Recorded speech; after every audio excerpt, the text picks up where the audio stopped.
Chers frères et sœurs, le thème de notre khutbah, bi'idhnillahi azza wa jal, sera une partie d'un verset où Allah tabaraka wa ta'ala il dit وَلَا تَكُونُوا كَالَّذِينَ نَسُوا اللَّهَ فَأَنْسَاهُمْ أَنفُسَهُمْ. Ne soyez pas comme ceux qui ont oublié Allah, si bien qu'Allah leur a fait oublier leur propre personne. Je vous l'annonce dès le départ, j'ai le cœur qui saigne quand je vois aujourd'hui à quel point l'état de la communauté se dégrade. Quand je vois à quel point aujourd'hui les gens de notre communauté ont oublié Allah. Ils pensent à tout. Ils font 1000 calculs. Ils projettent pour 10, 15, 20, 30 ans. Ils construisent plein de projets, ils les planifient. Ils s'organisent pour la dunya. Mais concernant Allah, notre Créateur, illa man rahim Allah, sauf bien sûr ceux à qui Allah fait miséricorde. Mais on vit une époque où on a de plus en plus des gens qui vivent dans l'oubli d'Allah. Ils ont oublié leur Créateur, leur Maître. Discute avec eux et tu verras qu'est-ce qui occupe leur esprit. L'argent, l'argent, l'argent, les femmes, les voitures, le luxe, les voyages, le buzz. Et Allah, il est où dans ta vie? Toi qui es musulman, toi qui es musulmane. Et ne me dis surtout pas, je ne me sens pas concerné. Il n'y a qu'à voir le temps d'écran de notre smartphone. Regarde combien d'heures par semaine tu restes sur ton smartphone et analyse qu'est-ce que tu as regardé sur ton téléphone. Des rappels, tu as lu le Coran, des invocations, des livres de religion que tu avais sur ta tablette par exemple, ou sur ton ordi. Soyons honnêtes. On veut une époque malheureusement où depuis les réseaux sociaux, depuis internet, ça va trop vite. Qu'est-ce qui va trop vite? Le haram, l'insouciance, l'oubli d'Allah. J'ai connu l'époque où le smartphone n'existait pas. On pouvait échanger et discuter. Le temps est passé lentement. Maintenant, on peut perdre des heures sans se rendre compte en faisant ce geste sur le téléphone. Oui ou non? Il va sur TikTok, il est assis tranquille, il fait ça, et après il regarde l'heure et dit 1h30. Incroyable, je ne les ai pas sentis passer. Ou bien les shorts de YouTube, ou les stories, ou les commentaires, ou la télé, ou les matchs de foot. Et dans ces 24 heures que tu as chaque jour, qu'est-ce que tu as consacré pour purifier ton cœur, pour te rapprocher d'Allah, pour adorer Allah, le maître des cieux et de la terre? Qu'est-ce que tu as planifié? Qu'est-ce que tu organises pour améliorer la situation de ton cœur? Sachant que le jour du jugement, ce n'est pas ton corps qui sera regardé. C'est le cœur, son état, c'est nos actions, les bonnes actions qui découlent des cœurs saints. Mais wallahi mes frères, wallahi mes sœurs, on vit une époque sombre. Sombre, tellement on est dans l'insouciance à cause de ces écrans, ces applications qui, c'est vrai, pour certaines elles nous facilitent la vie, mais d'autres, elles nous éloignent d'Allah. Elle nous rend insouciants. Écoutez bien, Allah Ta'ala il dit, le diable s'est emparé d'eux et ils ont oublié le rappel d'Allah. Et c'est une réalité. C'est une réalité qu'on ne peut pas contester. Le diable, il s'est emparé de plus d'un parmi nous et il nous a fait oublier le rappel d'Allah. Mes chers frères, mes chères sœurs, Allah Ta'ala il dit وَلَا تَكُونُوا كَالَّذِينَ نَسُوا اللَّهَ فَأَنْسَاهُمْ أَنفُسَهُمْ أُولَٰئِكَ هُمُ الْفَاسِقُونَ. Ne soyez pas comme ceux qui ont oublié Allah, si bien qu'Allah leur a fait oublier leur propre personne. Mais une question, est-ce qu'une personne peut oublier sa propre personne? Parce qu'Allah subhanahu wa ta'ala il nous dit dans le verset, Allah leur a fait oublier leur propre personne. Mais comment une personne peut oublier sa propre personne? Vous savez ce que signifie ce passage de ce verset? Il signifie n'oubliez pas la mention d'Allah au risque qu'il vous fasse oublier d'accomplir les œuvres pieuses qui vous seront utiles lorsque vous serez ressuscité. Tu as oublié Allah? Allah il t'a fait oublier les bonnes actions. Donc quand toi tu t'éloignes de la lecture du Coran, tu n'as pas de programme, de l'apprentissage du Coran, du fait d'entretenir ton cœur, du fait d'apprendre la religion, d'être bon, de faire les bonnes actions, de s'écarter des péchés, quand tu t'éloignes de tout ce monde, sache que tu as oublié ta propre personne.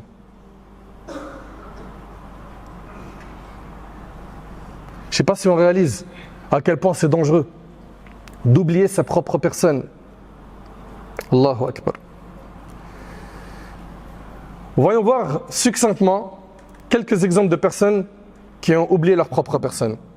Parmi ceux qui ont oublié leur propre personne, il y a ceux qui ont oublié pour quel objectif ils ont été créés. Ils ont oublié qu'ils appartiennent à Allah. Ils ont oublié que leur vie doit être consacrée à l'obéissance d'Allah Azza wa Jal. Allah Ta'ala il dit قل إن صلاتي ونسكي ومحياي ومماتي لله رب العالمين لا شريك له وبذلك أمرت وأنا أول المسلمين. Dis, ma prière, mon sacrifice, ma vie et ma mort sont exclusivement voués à Allah, Seigneur de l'univers, qui n'a pas d'associé. Voilà ce qui m'a été ordonné et je suis le premier à me soumettre. Qu'on se questionne, est-ce que notre vie, elle a été vouée exclusivement à Allah? Dans notre cœur, il y a quoi? Qui occupe ton cœur? Qu'est-ce qui occupe ton cœur? Les jeux? L'argent? La distraction? Les futilités? La perte de temps? Les femmes? Ou pour les femmes, les hommes? A oublié sa propre personne, celui qui a accompli une prière qui est morte, une prière qui n'a pas d'âme. Il se prosterne effectivement, il s'incline, mais c'est une prière sans âme. Il rentre en salat, il ne pense pas à Allah, il pense qu'à ce bas monde. Au pas où combien de personnes, ça leur arrive de ne plus savoir combien de rak'at ils ont fait. J'en ai fait 3 ou 4. Il ne sait pas. Il est perturbé dans sa salat par la dunya. Il va prononcer des paroles pendant la prière, mais il ne réalise pas que là c'est le rendez-vous avec le Seigneur Azza wa Jal. Il ne prend pas goût, il ne savoure pas ce moment avec son Seigneur Azza wa Jal. Il ne comprend pas que cette prière-là est une des adorations qui le rapproche le plus d'Allah. Avez-vous oublié que le prophète a dit « Et la prunelle de mes yeux était dans la prière » Avez-vous oublié que le prophète a dit « Apaise-nous avec la prière au Bilal » Est-ce qu'elle nous apaise la prière? Ou est-ce que c'est une corvée? Quand tu rentres en salat, ton seul souhait, c'est d'en sortir. Celui qui étouffe dans la salat, qui ressemble à un oiseau en cage, qui n'attend qu'il soit libéré de cette cage quand il prie, qu'il sache qu'il a oublié sa propre personne. Qu'elle a oublié sa propre personne. Également, parmi ceux qui ont oublié leur propre personne, il y a ceux qui ne mentionnent plus ou très peu le nom d'Allah Azza wa Jal. Ils ne parlent pas d'Allah. C'est des gens qui vont parler de tous les sujets. C'est des gens qui vont participer à toutes les discussions, qui vont te montrer qu'ils ont une culture G extraordinaire. Tu vas parler de médecine, ils se branchent médecine. Tu vas parler de mécanique, tu vas parler de voiture, tu vas parler de foot, de transfert de joueurs, tu vas parler de n'importe quel domaine, il est présent. Mais par contre, sa langue ne mentionne pas le nom d'Allah. Il ne parle pas d'Allah. Vous savez pourquoi? Parce que le cœur est insouciant. Le cœur, il est distrait. Il s'est éloigné d'Allah. Allah Ta'ala dit وَلَا تُطِعْ مَنْ أَغْفَلْنَا قَلْبَهُ عَنْ ذِكْرِنَا وَاتَّبَعَ هَوَاهُ. N'obéis pas. Allah subhanahu wa ta'ala dit cela au prophète à celui dont nous avons distrait le cœur. Effectivement, le cœur se distrait. Le cœur se distrait. N'obéis pas à celui dont nous avons distrait le cœur de notre rappel. Uthman radiyallahu ta'ala anhu a dit, ce noble compagnon, si vos cœurs étaient purs, ils ne se seraient pas rassasiés des paroles de votre Seigneur. Quand tu fais un rappel à un frère, et que ce frère-là, ou cette sœur, n'a pas une bonne relation avec Allah, ben généralement ce qu'il te montre, c'est qu'il est en train d'étouffer. Et tous les prétextes vont apparaître. Tu vas entendre de sa part, excuse-moi en fait, là je dois y aller, excuse-moi, je peux y aller? j'ai un rendez-vous. Il n'a pas de rendez-vous, il ment, mais il étouffe. Ou bien, j'ai juste un coup de fil à passer. Ce sont des gens qui n'arrivent pas à écouter le rappel d'Allah. Pourquoi? Ils ont oublié leur propre personne. Ils se sont trop éloignés d'Allah. Trop. À un point où il est allergique au rappel. Tu mets le Coran dans un endroit, il dit, excuse-moi, tu peux pas baisser le Coran s'il te plaît? Mais cette même personne, quand il écoute ses clips, il fait entendre l'immeuble. L'immeuble. C'est pas simplement les gens qui habitent avec lui. Non, non, non, il n'y a pas d'heure. Minuit, 1h du mat, il ouvre même la voiture, il faut que les gens ils écoutent du vrai son. Ce même personnage écoute le Coran, il va te parler toutes les langues sauf français. Pourquoi?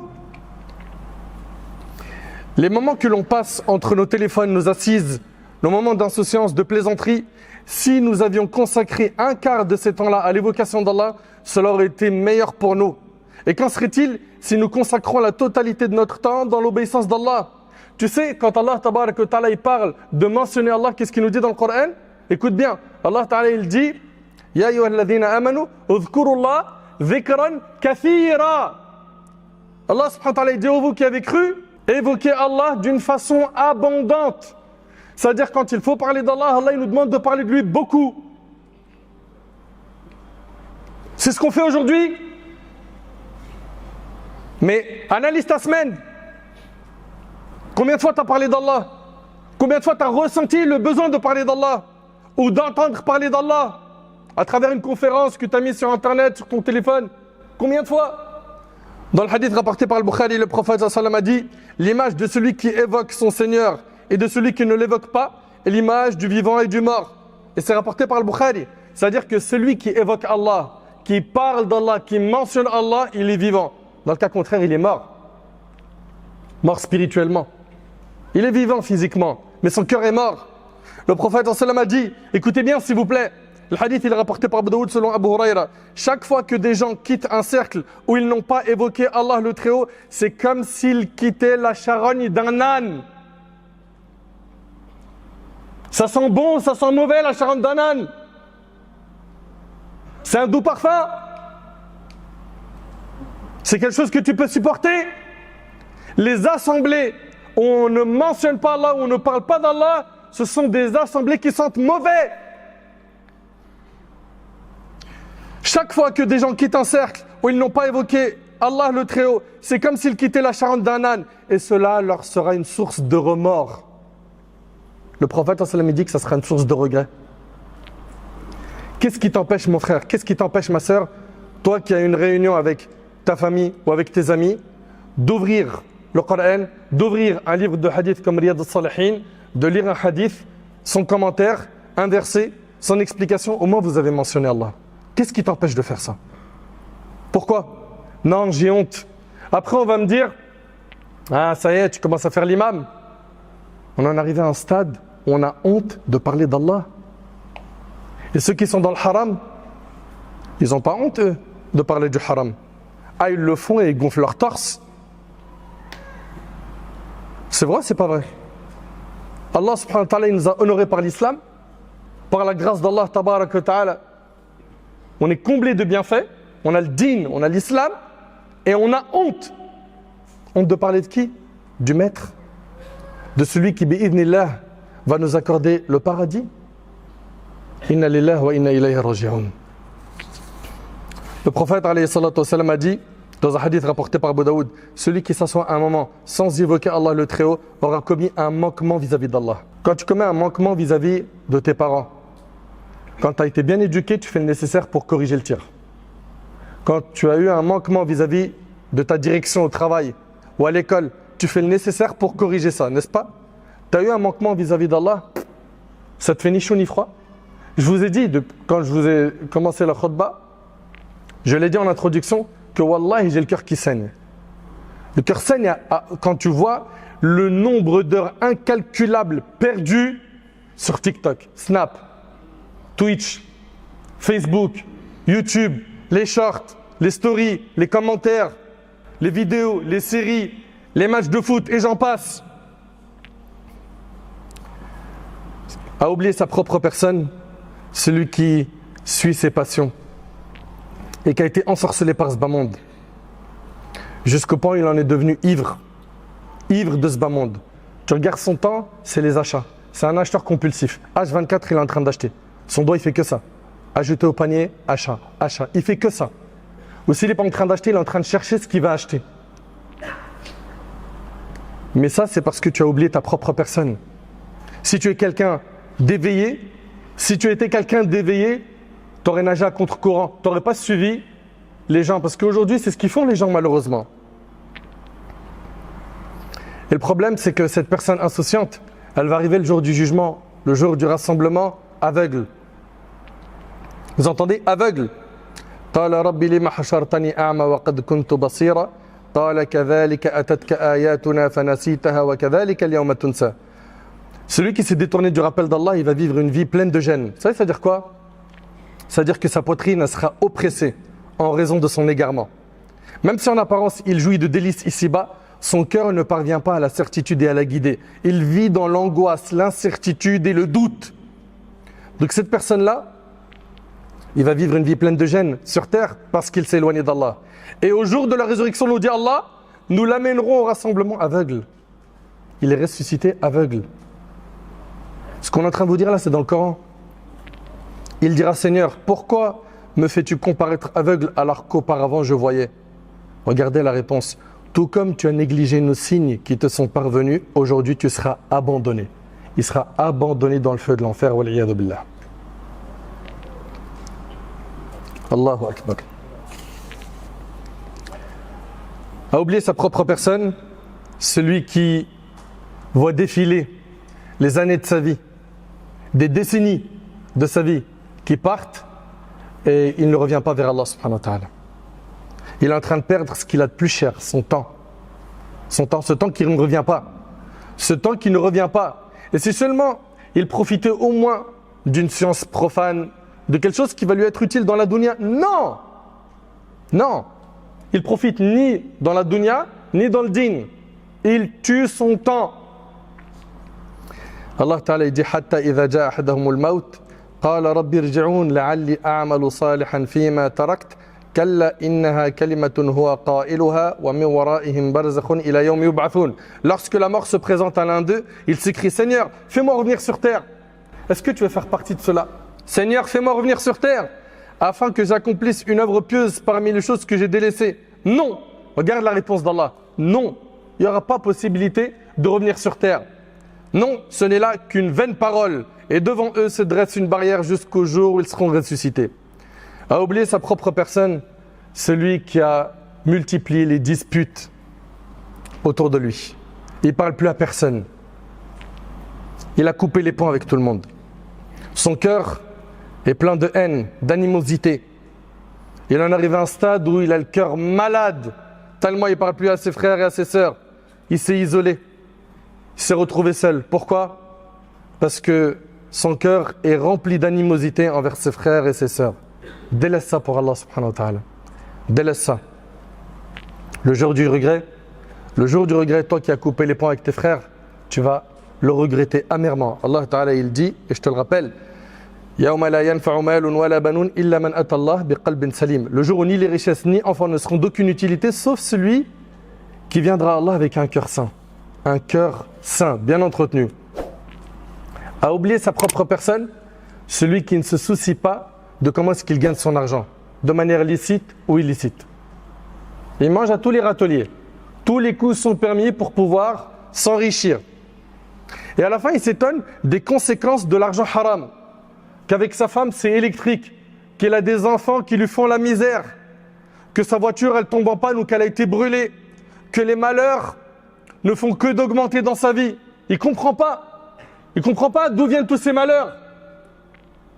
C'est l'argent haram. C'est cet argent que tu manges sans te soucier. Tu penses que le haram n'a pas de conséquences dans ta vie? Mesquine. Subhanallah, et même cette personne-là qui mange dans le haram et qui augmente la quantité d'argent dans son compte ou chez lui, tu le vois, il n'est pas rassasié. Et le prophète sallam l'a dit dans un hadith rapporté par Bukhari et Muslim selon Abu Sa'id al-Khudri radiyallahu anhu, il a dit et celui qui obtient les biens matériels, injustement est semblable à celui qui mange et qui n'est jamais rassasié. Regarde, tout est écrit dans notre religion. A oublié sa propre personne, celui qui a oublié qu'un jour on sera présenté devant le Seigneur des mondes. Mais qu'est-ce qu'on va lui dire quand Allah Tabaraka wa Ta'ala va nous donner nos livres, où tout est inscrit dans nos livres, tout ce que tu as fait de petit et de grand, en secret, en public. Tu vois, tous ces moments où tu as fait des péchés en secret, tu t'es dit tranquille, j'ai réussi à passer à travers les mailles du filet. Hein? Mes parents m'ont pas vu. Tout ça, c'est inscrit. Et tu auras ce livre en ta main yawm al-qiyamah. Allah Ta'ala il dit وَوَضِعَ الْكِتَابِ فَتَرَى الْمُجْرِمِينَ مُشْفِقِينَ مِمَّا فِيهِ وَيَقُولُونَ يَا وَيْلَتَنَا مَا لِهَذَا الْكِتَابِ لَا يُغَادِرُ صَغِيرَةً وَلَا كَبِيرَةً إِلَّا أَحْصَاهَا وَوَجَدُوا مَا عَمِلُوا حَاضِرًا وَلَا يَظْلِمُ رَبُّكَ أَحَدًا. On déposera le registre des actes de chacun dans sa main. Et on verra ceux qui se rendaient coupables de kufr, effrayés par son contenu, dire « Malheur à nous !» Qu'a donc ce livre à n'omettre aucun péché mineur ou majeur sans le mentionner. Allahu Akbar. Dans ton livre, il y aura tout écrit. Tout. Tout ce qu'ils ont accompli leur sera exposé. Ton Seigneur ne lèse personne. A oublier sa propre personne, celui qui n'écoute plus les rappels et qui est insouciant face aux rappels. Tu lui parles d'Allah et du prophète sallam. Tu lui parles du paradis et de ses délices. Tu lui parles de l'enfer et de ses supplices. Ouais, cause toujours tu m'intéresses. Celui-là, il a oublié sa propre personne. Jusqu'au jour où il est choqué. Choqué d'entendre أَوَلَمْ نُعَمِّرْكُمْ مَا يَتَذَكَّرُ فِيهِ مَنْ تَذَكَّرَ وَجَاءَكُمُ النَّذِيرُ فَذُوقُوا فَمَا لِلظَّالِمِينَ مِنْ نَصِيرٍ. Allah subhanahu wa ta'ala, il nous dit que les infidèles, ils seront finnar, en enfer. Et ils vont dire, Seigneur, fais-nous en sortir, nous accomplirons des œuvres pieuses, contrairement à ce que nous faisions auparavant. Ah, c'est maintenant que vous demandez de sortir de l'enfer. C'est maintenant que vous demandez une occasion pour pouvoir faire les œuvres pieuses. C'est à cet instant que vous demandez de faire des œuvres pieuses quand vous êtes finnar, en enfer. Seigneur, fais-nous en sortir, nous accomplirons des œuvres pieuses, contrairement à ce que nous faisions auparavant. On leur répondra, ne vous avons-nous pas accordé une vie suffisamment longue pour réfléchir si vous l'aviez voulu? Mais votre vie, elle était longue. Pourquoi tu n'as pas réfléchi dans ce bas monde? Combien de personnes ont voulu te tendre la main pour te tirer du haram? Ils t'ont parlé avec bienveillance, avec douceur. Ils ont essayé de te ramener vers le chemin de la guidée. Et tu as bouché tes oreilles. Tu as bouché tes oreilles. Tu n'en as fait qu'à ta tête. Ne vous avons-nous pas accordé une vie suffisamment longue pour réfléchir si vous l'aviez voulu? Un messager n'est-il pas venu vous avertir? Goûtez donc au châtiment. Les transgresseurs ne bénéficieront d'aucun secours. Je finis avec le verset qu'on a mentionné au début. Allah Ta'ala dit, ne soyez pas comme ceux qui ont oublié Allah, si bien qu'Allah leur a fait oublier leur propre personne. Tu sais, si tu en arrives à un stade où tu ne penses plus du tout à Allah, ou très peu à Allah, où tu fais ta salade de manière mécanique sans que ton cœur soit présent, Wallahi, sonne l'alarme. Sonne l'alarme parce que Wallahi, tu es en danger. Mon frère, ma soeur, on est en danger. Dans ce que j'ai cité, il y en a beaucoup d'entre nous qui se sont reconnus. Et je ne suis pas en train de jeter la pierre sur vous. On est tous dans le même bateau, le bateau des pécheurs. Mais les meilleurs d'entre nous, c'est ceux qui se repentent, qui se reprennent en main. Ça suffit de faire des constats de nos vies qui sont loin d'Allah et on ne bouge pas, on ne change pas, on est les mêmes. Il ment, il triche, il vole, il parle mal à ses parents, il les fait craquer. Malhonnête, loin d'Allah, il ne fait pas salat, il n'a jamais versé zakat, il ne sait même pas comment on la verse. Il mange le haram, il fornique, il perd son temps. Ça suffit qu'on se reprenne en main. Et si, après cette khutbah, tu es sincère avec toi-même et tu fais le constat que tu as oublié ta propre personne, remercie Allah d'avoir entendu cette khutbah et passe maintenant à quoi? À la réforme, au repentir. Parce qu'Allah, tabaraka wa ta'ala, si on se repent, il nous pardonne nos péchés. Plus que cela, il transforme même nos péchés en bonnes actions, comme c'est mentionné dans le Coran. Enfin, on implore Allah subhanahu wa ta'ala de nous pardonner nos péchés. On implore Allah tabaraka wa ta'ala de nous accorder la piété, la guider.